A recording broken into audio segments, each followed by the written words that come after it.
Hello and warm greetings to all the member of Hot Summit, distinguished speaker, and all the audience. I am Rabi Shrestha from Geomatics Engineering Society, GES Nepal, and today my friend Mr. Yukesh Byanjankar and myself is going to present the title Mapping Indigenous Nomads in this summit. As we have received the Hot Microgrant 2021, and as a part of Hot Microgrant, we had to map the indigenous Chepang community of Nepal. And in this presentation, we will share our field experience and our field journey in a limited span of time. Okay, let's begin now. First of all, let me introduce who are Chepangs. Chepangs are highly marginalized indigenous nationalities of Nepal and resource-poor tribe of Nepal. They are living a nomadic life. The problem of education, food, health, economic status, literacy, infrastructure of development, the reach to government is very poor and frightening. Okay, moving ahead, the methodology to the field survey that we adopted is shown in the slide here.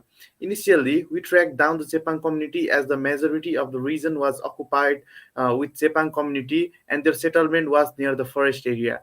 Different challenges of the community were extracted and were discussed with the stakeholders for the way ahead to aid the community. Similarly, while interacting with the indigenous community and the local government bodies, we prepared and collected a list of survey questionnaire relating to these topics shown here. And we have also collected the point of interest data, GPS traces using GPS devices, and printed map in the A1 format. Here are some of the captured images during the participatory mapping. We had tried to listen the voice of every age group and collect the sample questionnaire from them. They had a different language than us and the majority of them were illiterate. This is why we also try to share knowledge, experience about maps, the necessity of being educated and going to hospital health posts instead of visiting witch doctor and quacks. As I had already shared lots of issues regarding the indigenous community, now let's discuss a few challenges that we had to face while going on field survey. The extremely difficult and rough terrain where we collected POI from elevation 300 meter to 2400 meter from mean sea level and lack of proper road infrastructure to reach the settlement make their status worse, and when even someone want to help them it is so difficult to assess them. The other challenges are shown here as well. If you are not on a map, you do not exist. With the aphorism of this quote, we had set an objective to add those settlements on map and let the world know that places like this still exist and nomadic people like this still exist.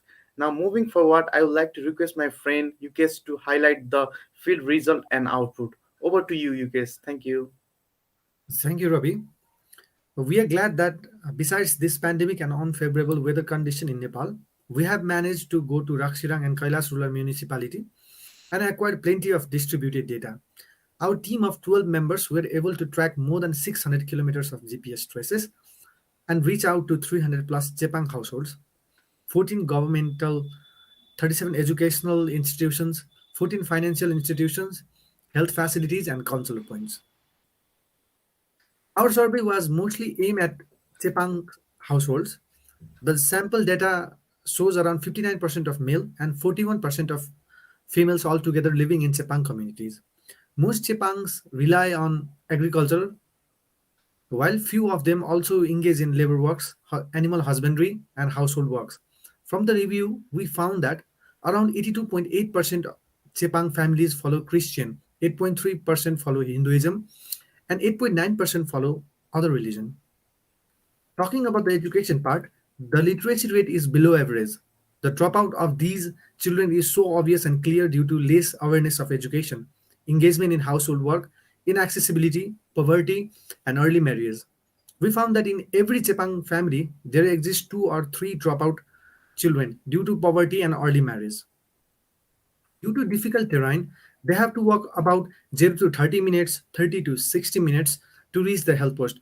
Their health and sanitation is so frail. About 120 families still go out into the jungle, open spaces, and riverside for toilets. Talking about the everyday meal, since the greater part of them are engaged with agriculture, the greater part are reliant upon cereals and vegetables, just though a few families had the chance to eat meat, eggs rarely. Around 12 families completely rely on forest products. The annual crops that they harvest are not even enough to feed their family for 6 months.